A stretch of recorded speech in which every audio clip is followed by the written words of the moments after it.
But now that we realize, my brothers and my sisters, that depression levels, anxiety has gone through the roof, what are some of the things that could help us maybe overcome this sadness and this anxiety and this agony that a lot of us might be experiencing? The first point that I would like to share with every single one of you guys, my brothers and my sisters, is none other than a tawheed. Right? A tawheed, my brothers and my sisters, is learning the rights that Allah subhanahu wa ta'ala has over you. Right? To single out Allah subhanahu wa ta'ala in that which is exclusive to Him, ifradullahi bima yakhtassu bihi, and to stay away from attributing to Allah that which, or should I say, to stay away from attributing to other than Allah that which is exclusive to Allah subhanahu wa ta'ala alone. How many of us, my brothers and my sisters, know the rights of Allah Jalla fi ula upon us? Right? How many of us have actually sat down to learn what are the rights of Allah subhanahu wa ta'ala upon me as a Muslim? Right? Our sole reason of existence, my brothers and my sisters, is none other than to worship Allah Azza wa Jal alone. He did not create us to become university students. He did not create us to become professionals or to even work. Not that I'm saying you shouldn't do any of these things. La abadan, I didn't say that. But we need to understand and realize that my sole reason of existence is to worship my Lord and to perfect what He created me for. Right? Today you ask a young child about Pythagoras theorem. A squared plus B squared equals C squared. He will tell you. He's memorized the periodic table. C2O, H2O, this 2O, minus 2O. I'm just making things up at the moment now because I haven't memorized it.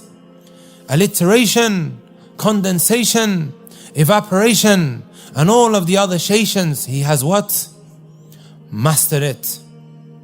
Wallahi alladhi la ilaha ghayrah. There was a period in 2015, I gave 8 khutbahs on the trot. And every khutbah was the exact same one. You know why? Because I stood outside of the masjid and I began to interview some of the young children who would come out. So I grabbed them. We started having a chat. Right? I asked every single one of them, what is the definition of Islam? Not a single one of them was able to give me the definition of Islam. But when you ask about evaporation, alliteration, condensation, straight away. Periodic table, algebra, A squared plus B squared equals C squared. Right? My brothers and my sisters, am I being unfair in what I'm saying? Am I exaggerating? Right? We don't know the basics of our deen. What are we living for, my brothers and my sisters? Right? What are we breathing when walking on the face of this earth? That's a sad reality. And then parents, right, they're blasting my phone, please speak to my child. He's having doubts about his deen. He's on the verge of becoming an atheist. But why though? What is the root cause for this? None other than ignorance.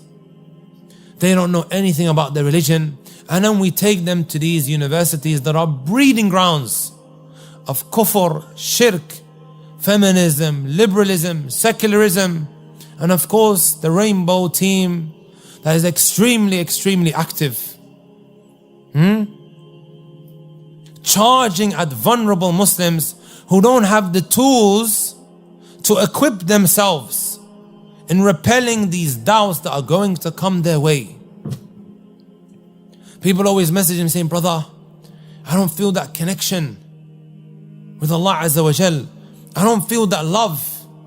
Why is it that I can't taste the sweetness of ibadah? My brothers and my sisters, not that I'm trying to compare Princess Charming to Allah Azza wa Jal, abadan. But let me ask you guys, right? Who from amongst you is engaged? Don't worry, no evil eye, Who from amongst you is engaged or found a sister that he wants to get married to? None of you guys? Ajib. Are you guys alright? Huh? Go on. Yourself? Who put his hand up? If you don't mind me asking, why did you specifically pick her over every other lady that you know of? Why her? What is it that you saw in her that caused you now to grow this love for Princess Charming? She's a practicing Muslim. Good. Number one. What else? Say mashallah, guys. Allahumma barik. Don't give him your evil eye. Good family. What else? She's got wealth. You can take all of her money. Taib. What else?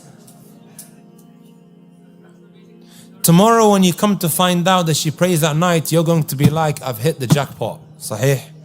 Qiyamul layl qawwamatun bil layl sawwamatun bin nahar. And that is because you came to know about all of these different characteristics and qualities that this lady possesses, right? You have this inclination, this love towards her. Sah? Now look at Allah subhanahu wa ta'ala. لَيْسَ كَمِثْلِهِ شَيْءٌ وَهُوَ السَّمِيعُ الْبَصِيرُ وَلِلَّهِ الْمَثَلُ الْأَعْلَى. Again, I'll make this very clear. Not that I'm trying to compare Princess Charming to Allah Azza wa Jal, but how is it, my brothers and my sisters, that we expect to love Allah subhanahu wa ta'ala and we don't know anything about Him? Ibn al-Qayyim says, فَمَنْ عَرَفَ اللَّهَ بِأَسْمَائِهِ وَصِفَاتِهِ وَأَفْعَالِهِ أَحَبَّهُ وَلَا مُحَالَةً.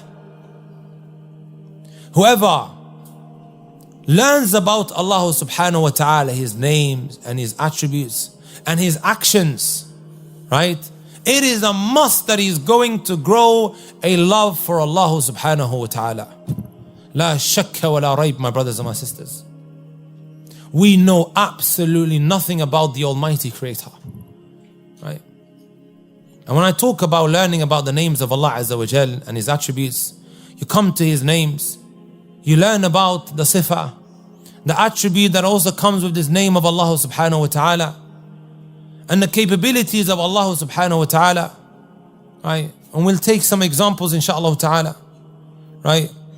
Also Ibn al-Qayyim rahmatullahi alayhi says, فَالتَّوْحِيدُ يَفْتَحُ لِلْعَبْدِ بَابَ الْخَيْرِ وَالسُّرُورِ وَاللَّذَّةِ وَالْفَرَحِ وَالْابْتِهَاجِ. Having a tawheed, my brothers and my sisters, it opens the door of goodness and happiness for this individual, and he will be at peace, right?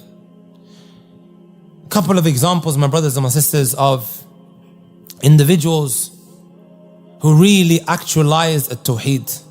They learned about the name and attributes of Allah subhanahu wa ta'ala. Ibn Rajab rahmatullahi alayhi, in one of his books, he speaks about a male and female Bedouin. So this Bedouin, this nomadic male, found this lady in the middle of nowhere, in the middle of a desert, and he began to flirt with her, began to seduce her. وقال لها, he said to her, مما تخافين? Why are you scared? نحن في مكان لا يرانا إلا الكواكب. We are in a place that nobody can see us except the stars. Only the stars can see us. She looked at him and she said, وَأَيْنَ مُكَوْكِبُهَا?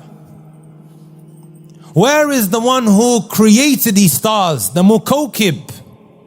أَيْنَ خَالِقُ الْكَوَاكِبْ وَرَبَّ الْكَوَاكِبْ? The Lord of these stars, where is He?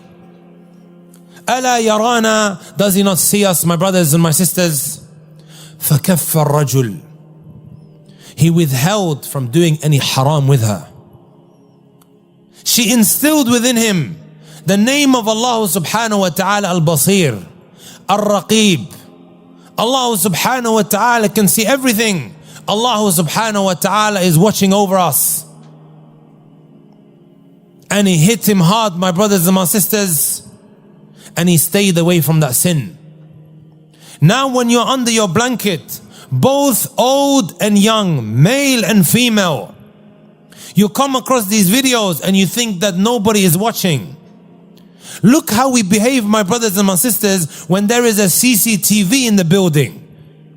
And it's watching every single step that we take and every move that we make. How we would behave.